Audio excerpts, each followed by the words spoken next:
Hello welcome to law excellence. ఇవాల్టి వీడియోలో మనం ఈనాడు, సాక్షి మరియు నమస్తే తెలంగాణ పేపర్స్లోని ఇంపార్టెంట్ కరెంట్ అఫైర్స్ గురించి డిస్కస్ చేసుకుందాం. ఇవాల్టి మన ఫస్ట్ ఆర్టికల్ వచ్చేసి షరియా చట్టం గురించి. ఎందుకు వచ్చింది ఇప్పుడు షరియా చట్టం? మళ్ళీ ఇక్కడ క్వశ్చన్ కూడా అదే, షరియా చట్టం గురించి వివరించండి. రీసెంట్గా తాలిబాన్ల పాలనలో షరియా చట్టం కనుక కఠినంగా అమలైతే ఆఫ్ఘనిస్తాన్లో మహిళల పరిస్థితి ఎలా ఉండొచ్చు అనేటటువంటి దాన్ని ఇటీవల ఒక వీడియో ఇంటర్వ్యూ అన్నటువంటిది కళ్ళకు కట్టింది. ఇందులో భాగంగా ఈసారి పాలనలో మహిళల హక్కుల్ని పరిరక్షిస్తారా అనేసి ఒక మహిళా పాత్రికేయురాలు తాలిబాన్ ఫైటర్లను ప్రశ్నిస్తే షరియా చట్టానికి లోబడే హక్కులు ఉంటాయి అన్నట్లుగా స్పష్టం చేశారు. అలాగే మహిళా రాజకీయ నాయకులు అధికారంలోకి వచ్చే అవకాశం ఉందా అన్నటువంటి ప్రశ్నకి సమాధానంగా వీడియో తీయటాన్ని ఆపేయాలి అన్నట్లుగా ఆదేశించటం జరిగింది. అంటే దీన్ని బట్టి మనం చూస్తే 1990ల నాటికి ఇప్పటికీ వాళ్ళ యొక్క మత విశ్వాసాల్లో మార్పేమీ రాకున్నా కూడా అప్పటితో పోలిస్తే ఇప్పుడు కొంత అనుభవం వచ్చింది అని మాత్రం చెప్పటం జరిగింది. అంటే దీన్ని బట్టి వాళ్ళు మహిళలకి ఇవ్వబోయే స్వేచ్ఛా స్వాతంత్రాలు ఎలాంటివి అన్నట్టుగా మనం అర్థం చేసుకోవచ్చు. షరియా అన్నటువంటిది ఇస్లాంలోని ఒక చట్టబద్ధమైనటువంటి విధానం. ఇది కొన్ని నైతిక నిబంధనలతో కూడి ఉంటుంది. ఇందులో రోజువారీ జీవనంతో పాటు మతపరంగా తప్పనిసరిగా చేయాల్సినటువంటి పనులేంటి, వ్యక్తిగత నమ్మకాలకి సంబంధించి కూడా ఇందులో కఠినమైనటువంటి నిబంధనలు ఉంటాయి. కాకపోతే వివిధ ముస్లిం దేశాలు వీటిని అమలు చేసేటటువంటి తీరు మాత్రం వేరువేరుగా ఉంటుంది. అయితే ఆఫ్ఘనిస్తాన్లో ఉన్నంత కఠినమైనటువంటి శిక్షలు ఇతర దేశాల్లో ఉండవు. ఇందులో నేరాలని ప్రధానంగా 3 రకాలుగా వర్గీకరిస్తారు. అవి ఏంటి ఈ 3 వర్గాలు అంటే ఈ 3 రకాలు ఏంటి? ఒకటి వచ్చేసి అంటే అత్యంత కఠినమైనటువంటి శిక్షలు ఉండేటటువంటిది 3వ తరహా నేరాల్లోనే అన్నమాట. అంటే ఏంటి? దేవుడికి వ్యతిరేకంగా చేసేవి అన్నట్లుగా ఈ 3వ తరహా నేరాలను పిలుస్తూ ఉంటారు. వివాహేతర సంబంధాలు, చట్టవిరుద్ధమైనటువంటి లైంగిక ప్రవర్తన గురించి చేసే తప్పుడు ఆరోపణలు, మద్యపానం, దొంగతనం, దోపిడీ ఇలాంటివన్నీ ఈ 3వ దాంట్లోకి వస్తాయి. ఇలాంటి నేరాలకి పాల్పడే వాళ్ళని స్తంభానికి కట్టేసి కొట్టడం, రాళ్లతో కొట్టేసి చంపటం, చేతులు లేదా కాళ్ళు తొలగించటం, దేశ బహిష్కరణ, మరణశిక్ష ఇలాంటి అత్యంత కఠినమైనటువంటి శిక్షల్ని తాలిబాన్లు ఆఫ్ఘన్ పౌరులకు విధిస్తారు.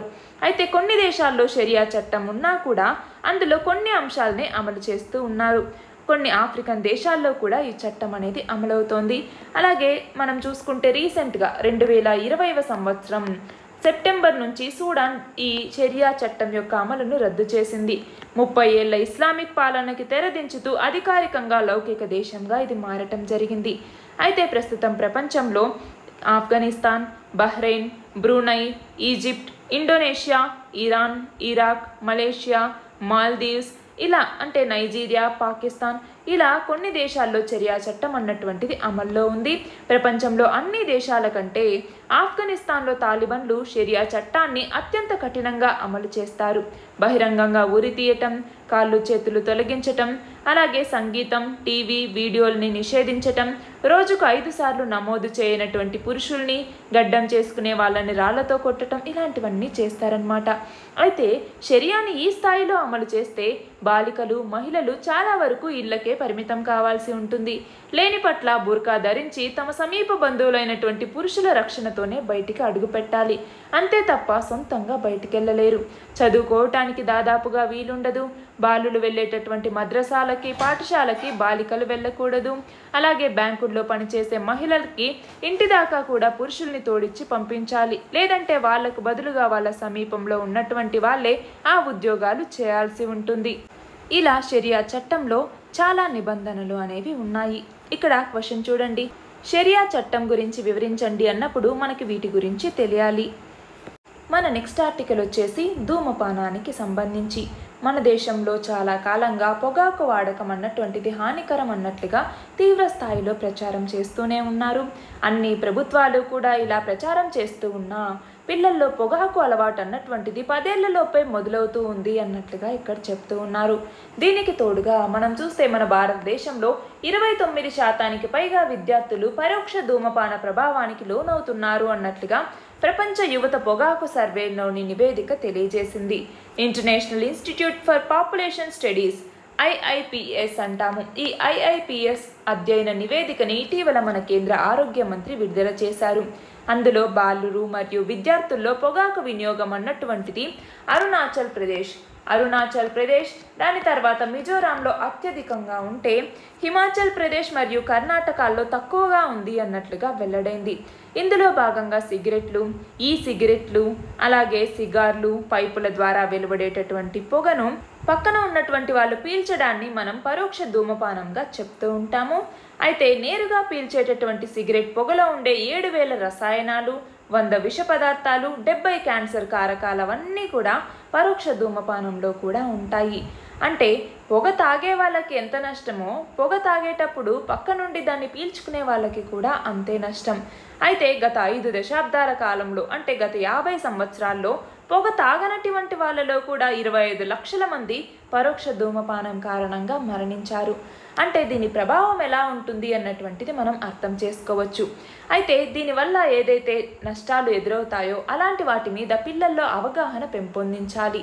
అలా అవగాహన పెంపొందించడంలో ఉపాధ్యాయులే కీలక పాత్ర పోషించాలి. చిన్న దశల నుంచే వాళ్ళకి అంటే ఇలాంటి ఆరోగ్యంకి సంబంధించినటువంటి అవగాహన అనేది పెంపొందించాల్సిన అవసరం ఉంటుంది. చిన్నారులకి పొగాకు ఉత్పత్తుల్ని అమ్మితే కఠిన శిక్షలు పడేలాగా చట్టం ఉన్నా కూడా అలాంటివి అమలు కావటం లేదు. ఇలా విచ్చలవిడిగా సిగరెట్ల అమ్మకాన్ని అరికట్టడంలో అధికార యంత్రాంగం అనేది విఫలమవుతోంది. మన దేశంలో ఆసుపత్రులు, విద్యా సంస్థల్లో కూడా పొగాకు వినియోగానికి అనుమతి లేదు. ప్రకటనల మీద కూడా నిషేధం ఉంది. టీవీ, రేడియో, సినిమాల్లో పొగాకు వ్యతిరేక ప్రచారాన్ని కూడా సాగిస్తూ ఉన్నారు. అలాగే సిగరెట్ బాక్సుల మీద కూడా 85% పైగా హెచ్చరికల బొమ్మలు ఉండాలి అన్నటువంటి నిబంధనలు కూడా ఉన్నాయి. అంటే మనం ఈ వినోదానికి సంబంధించి ధూమపాన సంబంధిత దృశ్యాలు వస్తే ఒక మూలన హెచ్చరికని కూడా ప్రదర్శించాలి. అయితే ఇలాంటివన్నీ నిబంధనలకే పరిమితం అవుతూ ఉన్నాయి. కానీ బయటకు వచ్చేసరికి అంటే నిజానికి వచ్చేసరికి చాలామంది ధూమపానానికి అలవాటవుతూ ఉన్నారు. కాబట్టి పొగాకు సంబంధిత ఉత్పత్తుల్ని వినియోగించటానికి సంబంధించి అలా చూపించటాన్ని కూడా నిషేధిస్తే మంచిది అన్నట్లుగా ఇక్కడ చెప్తూ ఉన్నారు. కాకపోతే ఇది పాసిబుల్ అయినా కాకపోయినా ఇలా ఎలా పడితే అలా విక్రయించేటటువంటి ఈ నిబంధనలు ఏవైతే ఉన్నాయో అలాంటి వాటిని కట్టుదిట్టంగా అమలు చేయాలి. అంటే ఎక్కడ పడితే అక్కడ ఎలా పడితే అక్కడ ఈ సిగరెట్లు ఇలాంటి వాటిని అమ్మడాన్ని నిషేధించాలి. అసలు పొగాకు ఉత్పత్తుల్ని విక్రయించే దుకాణాల్లో 54% ఎలాంటి హెచ్చరిక బోర్డులను కూడా ప్రదర్శించటం లేదు. 90% షాపుల్లో తీపి పదార్థాలు, ఆట బొమ్మలు, క్యాండిల్ లాంటివి అమ్ముతున్నట్టుగా వెల్లటైంది. ఈ క్రమంలో పొగాకు నియంత్రణ చర్యల్ని మరింత కట్టుదిట్టం చేయాల్సినటువంటి అవసరం ఉంది. ఇక్కడ క్వశ్చన్ చూడండి. ప్రపంచ పొగాకు వ్యతిరేక దినోత్సవాన్ని ఎప్పుడు జరుపుకుంటాము? మే 31వ తేదీని ప్రపంచ పొగాకు వ్యతిరేక దినోత్సవంగా జరుపుకుంటాము.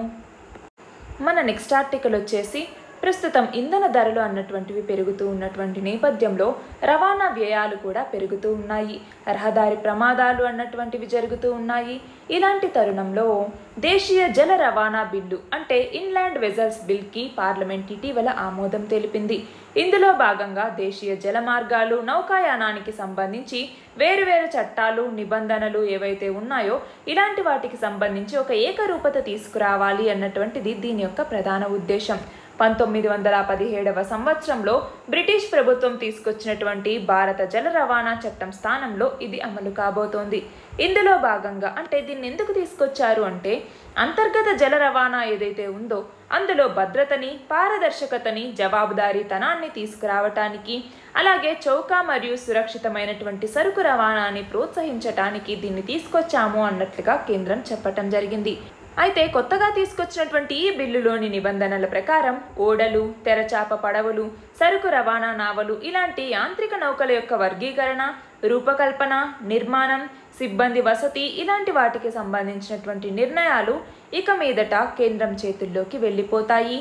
నౌకలో ఆయా విధులకి ఎంతమంది సిబ్బందిని నియమించాలి, వాళ్ళ యొక్క విద్యార్హతలేంటి, శిక్షణ ఎలా ఉంటుంది, వాళ్ళకి సంబంధించిన పరీక్షలు, శారీరక దృఢత్వం ఇలాంటి వాటన్నింటినీ కేంద్రమే నిర్దేశిస్తుంది. అలాగే జలాల్లోకి ఎలాంటి కాలుష్య కారకాలని వదలకూడదు అన్నటువంటి ఆంక్షలు కూడా కేంద్రమే విధిస్తుంది. రాష్ట్ర ప్రభుత్వాలు ఈ మేరకి ధృవీకరణ పత్రాలని మాత్రం జారీ చేస్తాయి. అలాగే వీటిని అతిక్రమిస్తే నౌకలకి జరిమానాని విధిస్తారు. నౌకల యొక్క నమోదు, సిబ్బంది వివరాలు, జారీ చేసినటువంటి ధృవీకరణ వీటన్నింటితో కేంద్రం ఎలక్ట్రానిక్ రూపంలో కేంద్రీకృత సమాచార వ్యవస్థను నిర్వహిస్తుంది. అలాగే దేశీయ నౌకాయాన అభివృద్ధి నిధిని కూడా ఏర్పాటు చేస్తారు. అంటే ఈ దేశీయ నౌకాయాన అభివృద్ధిని రాష్ట్రాలే సమకూరుస్తాయి. అంటే ఈ నిధిని రాష్ట్రాలు సమకూరుస్తాయి. రాష్ట్ర ప్రభుత్వం అన్నటువంటిది నియమించే రిజిస్ట్రార్ వద్ద నౌకల యొక్క వివరాల్ని నమోదు చేసుకోవాల్సి ఉంటుంది. అయితే ఈ ధృవీకరణ దేశమంతా కూడా చెల్లుబాటు అవుతుంది. అలాగే నావలకు కూడా బీమా చేయించాల్సిన అవసరం ఉంటుంది. దీనివల్ల సూక్ష్మ, చిన్న, మధ్య తరహా పరిశ్రమలకి మరింత మేలు జరుగుతుంది అన్నట్లుగా చెప్తూ ఉన్నారు. అయితే దీనివల్ల రాబోయే 10 ఏళ్లలో 1 కోటి ఉద్యోగాలు వస్తాయి, 40 లక్షల మందికి ప్రత్యక్ష ఉపాధి లభిస్తుంది అన్నట్లుగా విశ్లేషిస్తూ ఉన్నారు. జల రవాణాని గనక ప్రోత్సహిస్తే రేవుల నిర్మాణం అనేది పెరుగుతుంది, పూడిక తీత తీయటం, సరుకుల్ని నింపటం, అలాగే ఉపాధి అనేది దొరుకుతుంది. అయితే ఈ బిల్లు అన్నటువంటిది మా హక్కుల్ని తీసేసుకుంటుంది అన్నట్లుగా రాష్ట్రాలు చెప్తూ ఉన్నాయి. 2016వ సంవత్సరంలో ఏదైతే జాతీయ జలమార్గాల చట్టం తీసుకొచ్చారో అందులో మొత్తం 111 జాతీయ జలమార్గాలను గుర్తించటం జరిగింది.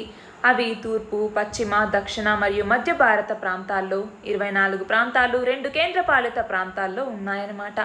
అయితే మొత్తం 138 నదీ వ్యవస్థలు ఇందులో భాగంగా ఉన్నాయి. జాతీయ అంతర్గత జలమార్గ ప్రాధికార సంస్థ దీని యొక్క అభివృద్ధి, నిర్వహణ మరియు నియంత్రణని చూసుకుంటుంది.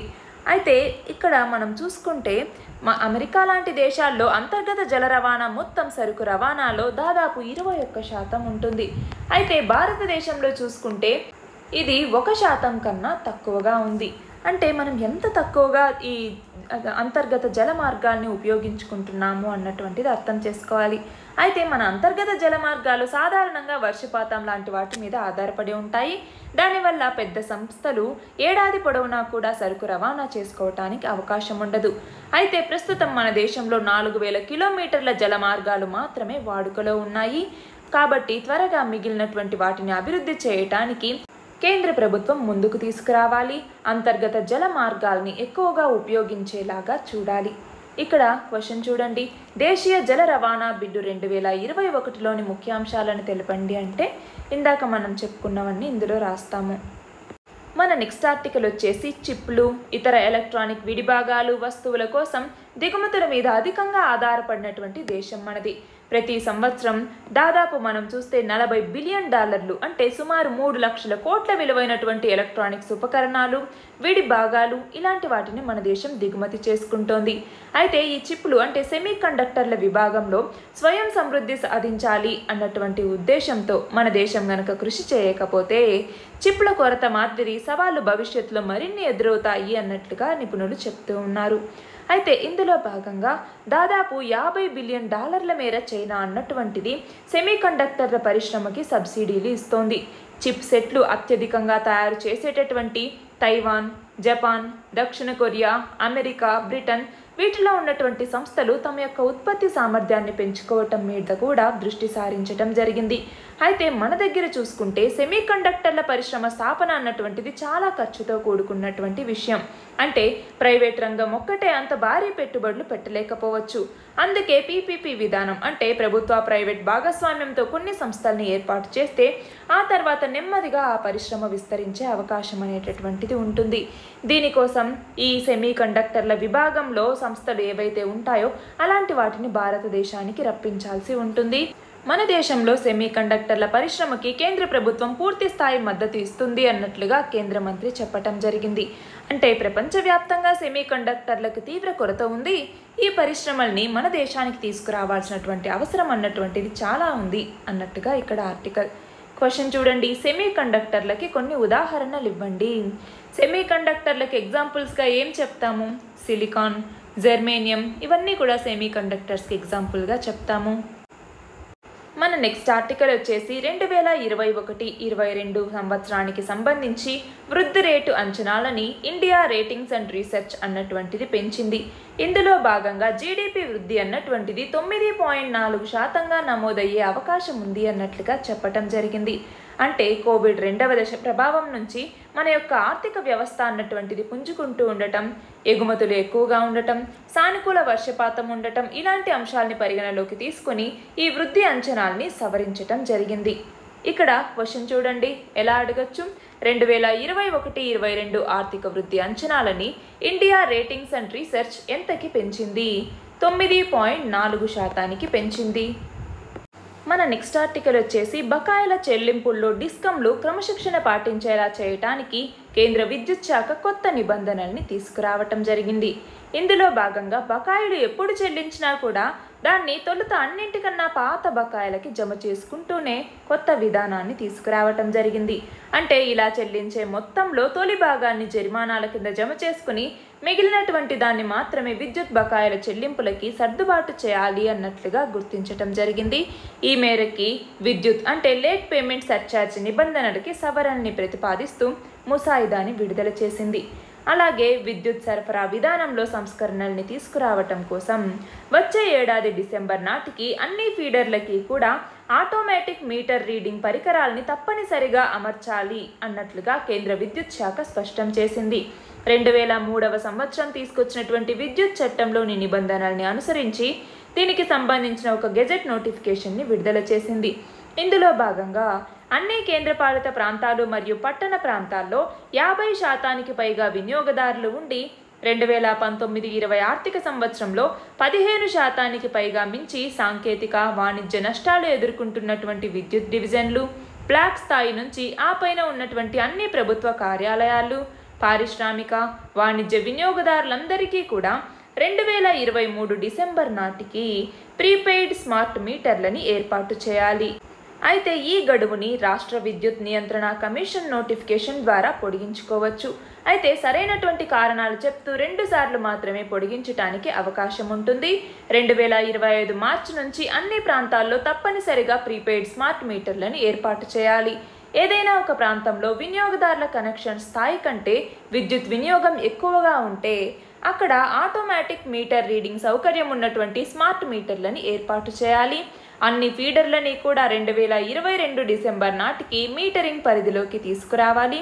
ఇలా వీటికి సంబంధించి కొన్ని మార్పులను తీసుకొస్తూ ఒక షెడ్యూల్ని జారీ చేయటం జరిగింది. ఇక్కడ క్వశ్చన్ చూడండి. విద్యుత్ సరఫరా విధానంలో సంస్కరణల్ని తీసుకొస్తూ కేంద్ర విద్యుత్ శాఖ ఎప్పటికల్లా ఫీడర్లకి ఆటోమేటిక్ రీడింగ్ పరికరాల్ని అమర్చాలని నిబంధనల్ని ప్రతిపాదించింది. ఎప్పటికల్లా 2023వ సంవత్సరం డిసెంబర్ నాటికి. మన నెక్స్ట్ ఆర్టికల్ వచ్చేసి శత్రు దేశాలు ప్రయోగించేటటువంటి రాడార్ గైడెడ్ క్షిపణుల నుంచి మన యొక్క యుద్ధ విమానాన్ని కాపాడుకునేందుకు డిఆర్డిఓ అధునాతనమైనటువంటి చాఫ్ టెక్నాలజీని అభివృద్ధి చేసింది.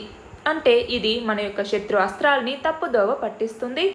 ఈ టెక్నాలజీ మీద జరిగినటువంటి ప్రయోగాలు విజయవంతమయ్యాయి. దీనిని వాయుసేనలో ప్రవేశపెడుతున్నాము అన్నట్లుగా డిఆర్డిఓ తెలిపింది. ఈ సాధనానికి advanced chaff material and chaff cartridge 118/1 అనే పేరుని పెట్టినట్టుగా వివరించడం జరిగింది. భారీ స్థాయిలో ఉత్పత్తి కోసం ఈ సాంకేతికతని పరిశ్రమలకి అందించాము అన్నట్లుగా చెప్పటం జరిగింది. అయితే ఆత్మనిర్భర్ భారత్ కింద ఇది కూడా ఒక ముందడుగు అన్నట్లుగా రక్షణ మంత్రి చెప్పటం జరిగింది. ఇందులో భాగంగా చాఫ్ టెక్నాలజీ అంటే ఏంటి? ప్రస్తుతం ఉన్నటువంటి టైంలో అధునాతనమైనటువంటి శత్రు క్షిపణుల నుంచి మన విమానాల్ని రక్షించుకోవటం కోసం కౌంటర్ మెజర్ డిఫెన్సింగ్ సిస్టమ్ని వినియోగిస్తూ ఉన్నారు. ఇది శత్రు దేశాల యొక్క రాడార్, రేడియో ఫ్రీక్వెన్సీ నుంచి యుద్ధ విమానాన్ని రక్షిస్తుంది. అయితే ఈ కౌంటర్ మెజర్ డిఫెన్సింగ్ సిస్టంలో చాఫ్ వ్యవస్థ లేదా చాఫ్ సిస్టమ్ అన్నటువంటిది ఒక భాగం అన్నమాట. ఇందులో అల్యూమినియం లేదా జింక్ పూత కలిగినటువంటి ఫైబర్లు అనేవి ఉంటాయి. వాటిని యుద్ధ విమానాల్లో క్యాట్రిడ్జ్ రూపంలో భద్రపరుస్తారు. రాడార్ గైడెడ్ క్షిపణుల నుంచి ముప్పు ఎదురైనటువంటి పక్షంలో దీన్ని గాల్లోకి పైలట్ విడుదల చేస్తారు. ఫలితంగా అక్కడ చాఫ్ అన్నటువంటిది అంటే అందులో ఉన్నటువంటి పదార్థాలు రాడార్ తరంగాల్ని పరావర్తనం చెందిస్తాయి. దానివల్ల శత్రు క్షిపణి గందరగోళానికి గురై దాని యొక్క దారి అనేటటువంటిది తప్పుతుంది అన్నమాట. అయితే డిఆర్డిఓ అభివృద్ధి చేసినటువంటి ఈ చాఫ్ క్యాట్రిడ్జ్ అన్నటువంటిది తక్కువ పరిమాణంలో పదార్థంతో ఎక్కువ రక్షణని కల్పిస్తుంది. మన యొక్క యుద్ధ నౌకల రక్షణకి కూడా చాఫ్ వ్యవస్థని మన దేశం అభివృద్ధి చేసింది. అలాగే CMDSలో ఫ్లేర్ అన్నటువంటి ఇంకో వ్యవస్థ కూడా ఉంది. ఇది గాల్లోకి జ్వాలల్ని అంటే మంటల్ని వెదజల్లుతుంది. శత్రువుల యొక్క పరారుణ క్షిపణుల్ని ఇవి దారి మళ్లిస్తూ ఉంటాయి. ఇక్కడ క్వశ్చన్ చూడండి, చాఫ్ టెక్నాలజీని ఏ సంస్థ అభివృద్ధి చేసింది? ఏ సంస్థ? DRDO, defence research and development organisation లేదా రక్షణ పరిశోధన అభివృద్ధి సంస్థ. మన నెక్స్ట్ ఆర్టికల్ వచ్చేసి తెలంగాణ ప్రభుత్వం తీసుకొచ్చినటువంటి నేతన్నకి చేయూత అన్నటువంటి పథకం కింద చేనేత కార్మికుల యొక్క పొదుపు పథకమైనటువంటి నేతన్నకు చేయూత, దీనిని వచ్చే నెల అంటే సెప్టెంబర్ 1వ తేదీ నుంచి దీని యొక్క నమోదు ప్రక్రియ ఉంటుంది అన్నట్లుగా తెలంగాణ ప్రభుత్వం వెల్లడించింది. ఎవరైతే చేనేత కార్మికులు తమ యొక్క ఆదాయంలో 50% నేత పని ద్వారా పొందేటటువంటి వాళ్ళు ఉంటారో అందులో 18 ఏళ్లు దాటినటువంటి వాళ్ళు ఈ నేతన్నకి చేయూత పథకానికి అర్హులు అన్నట్లుగా చెప్పటం జరిగింది. ఈ పథకాన్ని మొత్తం 368 కోట్ల రూపాయలతో పునఃప్రారంభించినటువంటి తర్వాత ప్రభుత్వం దీనికి సంబంధించినటువంటి మార్గదర్శకాలని జారీ చేసింది. జియో ట్యాగింగ్ మగ్గాల యొక్క వృత్తి కార్మికులకి దీనిని వర్తింపజేస్తారు. దీని అనుబంధ పనుల వాళ్ళకి కూడా ఇందులో అవకాశం ఇవ్వబోతున్నారు. ఇక్కడ క్వశ్చన్ చూడండి, నేతన్నకి చేయూత పథకాన్ని ఎన్ని కోట్లతో తెలంగాణ ప్రభుత్వం పునః ప్రారంభించింది? ఎన్ని కోట్లతో? 368 కోట్ల రూపాయలతో ఈ పథకాన్ని తెలంగాణ ప్రభుత్వం మళ్ళీ ప్రారంభించింది. మన నెక్స్ట్ ఆర్టికల్ వచ్చేసి జీనోమ్ సీక్వెన్సింగ్ లేదా జన్యు క్రమాల ఆవిష్కరణ అంటాము. అయితే ప్రస్తుతం కరోనా నేపథ్యంలో మళ్ళీ 3వ వేవ్ అనేటటువంటిది వస్తుందా రాదా? వస్తే తీవ్రత అనేటటువంటిది ఎలా ఉంటుంది అన్నటువంటి వాటికి సమాధానం దొరకాలి అంటే ఎప్పటికప్పుడు ఈ జీన్ సీక్వెన్సింగ్ చేయటం అన్నటువంటిది అవసరం. అయితే ఈ ప్రక్రియ అన్నటువంటిది మన దగ్గర ఆశించినంతగా సాగటం లేదు అన్నట్లుగా శాస్త్రవేత్తలు చెప్తూ ఉన్నారు. కోవిడ్ 2వ వేవ్ అన్నటువంటిది జూన్లో గరిష్ట స్థాయిలో ఉన్నప్పుడు జీనోమ్ సీక్వెన్సింగ్ చేపట్టడం జరిగింది. అయితే అది జూలై ఆగస్టుకు వచ్చేసరికి ఆ జీనోమ్ సీక్వెన్సింగ్ అన్నటువంటిది కూడా పడిపోయింది. పాజిటివ్ కేసులు తగ్గటంతో వైరస్ జన్యు క్రమాల ఆవిష్కరణను కూడా తగ్గించటం జరిగింది. 3వ వేవ్ వస్తే అందుకు కొత్త వేరియంటే కారణమవుతుంది అన్నట్లుగా నిపుణులు హెచ్చరిస్తూ ఉన్నటువంటి నేపథ్యంలో వేరియంట్ ఆఫ్ కన్సర్న్ లేదా VOC అంటాము. ఈ వేరియంట్ ఆఫ్ కన్సర్న్ని గుర్తించేందుకు నిరంతరమైనటువంటి పర్యవేక్షణ జీనోమ్ సీక్వెన్సింగ్ అవసరం అన్నట్లుగా శాస్త్రవేత్తలు చెప్తూ ఉన్నారు. ఎక్కువగా వైరస్ జన్యు క్రమాల ఆవిష్కరణలతో ఎక్కువ సమాచారం అనేది అందుబాటులోకి వస్తుంది. అప్పుడే వైరస్ని మనం నివారించవచ్చు అన్నట్లుగా శాస్త్రవేత్తలు చెప్తున్నారు. అయితే మన దగ్గర మాత్రం సరిగ్గా జరగటం లేదు. అంటే ఈ జీనోమ్ సీక్వెన్సింగ్ అన్నటువంటిది సరిగా జరగటం లేదు. మన దేశంలో మొత్తం వైరస్ జన్యు క్రమాల ఆవిష్కరణలో 23% మహారాష్ట్ర నుంచే ఉన్నాయి. అలాగే తెలంగాణకి సంబంధించి తెలంగాణలో 4.3%, ఆంధ్రప్రదేశ్ నుంచి చూస్తే 2.2% మాత్రమే జీనోమ్ సీక్వెన్సింగ్ అనేది జరుగుతోంది. అయితే అత్యంత ఎక్కువ జనాభా కలిగినటువంటి ఉత్తరప్రదేశ్ నుంచి వైరస్ జీనోమ్ సీక్వెన్సింగ్ కేవలం 0.5% ఉంది అన్నట్లుగా CCMB చెప్తూ ఉంది. ఇది అక్కడ ఉత్తరప్రదేశ్లో. అయితే ఈ వైరస్ నమూనాల్లో కూడా నాణ్యమైనటువంటి వాటిని సీక్వెన్సింగ్కి ఎంపిక చేసుకుంటారు. కరోనా సోకి ఆసుపత్రి పాలైనటువంటి వ్యక్తుల నమూనాలు, టీకా వేసుకున్న ఇన్ఫెక్షన్ బారిన పడినటువంటి అలాగే వైరస్తో చనిపోయినటువంటి వ్యక్తులు ఇలా వేర్వేరుగా నమూనాల్ని ఎప్పటికప్పుడు సేకరించి వేగంగా ల్యాబ్కి పంపించి అక్కడ జన్యు క్రమాల్ని కనుగొని దేశీయంగా ఏవైతే ఇన్సాకాగ్, అంతర్జాతీయంగా అయితే GISAID వీటికి పంపించాలి. ఈ ప్రక్రియ UKలో అయితే 15 రోజుల్లో జరుగుతుంటే మన దగ్గర నుంచి సమాచారం వెళ్లేందుకే 100 రోజులు పడుతోంది. ఈ సమయాన్ని తగ్గించగలిగితే భారతదేశంలో ముందున్నటువంటి ముప్పును ప్రారంభ దశలోనే గుర్తించి చర్యలు చేపట్టేందుకు వీలుంటుంది అన్నట్లుగా CCMB మాజీ డైరెక్టర్ చెప్పటం జరిగింది. ఇక్కడ క్వశ్చన్ చూడండి, జీనోమ్ ఇండియా ప్రాజెక్ట్ దీనిని ఏ సంవత్సరంలో తీసుకొచ్చారు? ఏ సంవత్సరంలో? 2020లో జీనోమ్ ఇండియా ప్రాజెక్ట్ని తీసుకురావటం జరిగింది. మన నెక్స్ట్ ఆర్టికల్ వచ్చేసి చక్కెర మిల్లులకి ప్రోత్సాహాలతో కూడినటువంటి ఒక పథకాన్ని కేంద్ర ప్రభుత్వం ప్రారంభించింది. 2021-22కి సంబంధించి అదనపు దేశీయ విక్రయ కోటాని రీసెంట్గా ప్రకటించడం జరిగింది. ఇందులో భాగంగా చెరుకుని ఇథనాల్ తయారీకి వినియోగించే మిల్లులకి ప్రోత్సాహకాల్ని ఇవ్వబోతోంది. అంతర్జాతీయంగా ఉన్నటువంటి ధరల్ని సానుకూలంగా మలుచుకొని ఈ కొత్త సీజన్ ఏదైతే మొదలవబోతుందో అందులోనే ఎగుమతులకి ప్రణాళిక రూపొందించుకోవాలి అన్నట్లుగా మిల్లులకి సూచించటం జరిగింది. అంటే ప్రపంచంలోనే రెండవ అతిపెద్ద చక్కెర ఉత్పత్తి దేశంగా ఉన్నటువంటి భారతదేశంలో గత 2 ఏళ్ల నుంచి ఇలా కేంద్ర ప్రభుత్వం చక్కెర ఎగుమతులకి ప్రోత్సాహకాల్ని అందిస్తోంది. దేశీయంగా వినియోగం కంటే ఉత్పత్తి అధికంగా ఉండటమే దీని యొక్క కారణం. అయితే ఖరీదైనటువంటి చమురు ఉత్పత్తులకు ప్రత్యామ్నాయంగా దేశీయంగా ఇథనాల్ వినియోగాన్ని ప్రోత్సహించాలి అన్నట్లుగా కేంద్ర ప్రభుత్వం భావిస్తోంది. ఇందులో భాగంగానే ఇథనాల్ తయారీకి చెరుకును మళ్లించే పరిశ్రమలకి ప్రోత్సాహకాల్ని ప్రకటించడం జరిగింది. గడిచిన 3 చెరుకు సీజన్లలో ఇథనాల్ తయారీ వల్ల మిల్లులు దాదాపు 22,000 కోట్ల రూపాయల ఆదాయాన్ని పొందాయి అన్నట్లుగా కేంద్ర ఆహార శాఖ తెలిపింది. అయితే ప్రస్తుత సీజన్లో కూడా ఇథనాల్ విక్రయం ద్వారా మిల్లులకి 15,000 కోట్ల రూపాయలు లభించాయి అన్నట్లుగా చెప్పటం జరిగింది. అయితే 2018-19లో మనం చూస్తే ఇప్పటికీ అంటే 2019-20లో మూడింతలు దీని యొక్క అంటే ఇథనాల్ తయారీకి చక్కెరని వినియోగించటం పెరిగింది అన్నట్లుగా చెప్పటం జరిగింది. ఇక్కడ క్వశ్చన్ చూడండి, ఏ సంవత్సరం నాటికి ఇథనాల్ బ్లెండింగ్ని 20% చేర్చాలని కేంద్ర ప్రభుత్వం లక్ష్యంగా పెట్టుకుంది? ఏ సంవత్సరానికి? 2025వ సంవత్సరం నాటికి. 2025 నాటికి ఇలా 20% చేర్చాలి అని కేంద్ర ప్రభుత్వం లక్ష్యంగా పెట్టుకున్నా 2023-24 లోపే దీన్ని సాధించాలి అంటే 20% ఇథనాల్ బ్లెండింగ్ని పెట్రోల్లో కలపాలి అన్నట్టుగా ఇండియా మళ్ళీ దీన్ని సెట్ చేయటం జరిగిందనమాట. ఇవాల్టి మన లాస్ట్ ఆర్టికల్ వచ్చేసి చైనా అన్నటువంటిది భూమికి 23,000 మైళ్ళ ఎత్తులో సోలార్ సెంటర్ని నిర్మించబోతోంది. ఇందులో భాగంగా అంటే భూమికి 22,400 మైళ్ళ ఎత్తులో జియో స్టేషన్ కక్షలో China space solar power research centre పేరుతో ఒక సౌర ఫలకాలతో కూడినటువంటి భారీ నిర్మాణాన్ని ఏర్పాటు చేస్తోంది. సుమారు 1 మైల్ విస్తీర్ణంలో ఉండేటటువంటి ఈ సెంటర్ మీద సమాంతరంగా అమర్చినటువంటి సోలార్ ప్యానెల్స్ అన్నటువంటివి ఉంటాయి. వాటి మీద పడినటువంటి సూర్యరశ్మిని విద్యుత్గా మార్చి భూమి మీద ఉన్నటువంటి పవర్ గ్రిడ్లకి సరఫరా చేయటం జరుగుతుంది. అంటే అంత దూరంలో పెట్టాల్సినటువంటి అవసరం ఏంటి అంటే భూమి మీద సౌర విద్యుత్ అన్నటువంటిది సవాల్తో కూడుకున్నటువంటి విషయం. రాత్రి సమయాలు కావచ్చు, వర్షాకాలం, ఆకాశం మేఘాలతో నిండినప్పుడు ఇలాంటి సందర్భాల్లో విద్యుత్ అన్నటువంటిది ఉత్పత్తి అవ్వటం సాధ్యం కాదు. అయితే ఈ అడ్డంకులన్నీ కూడా రోదసిలో ఉండవు కదా, అందుకే చైనా ఈ తరహా ప్రయోగాన్ని చేపట్టింది. సౌర ఫలకాలు సూర్యరశ్మిని గ్రహించిన తర్వాత ఆ శక్తిని భూమి మీదకు పంపించేటటువంటి క్రమంలో మైక్రోవేవ్ ట్రాన్స్మిటర్ సహాయంతో అవి మైక్రోవేవ్ తరంగాలుగా మార్చబడటం జరుగుతుంది.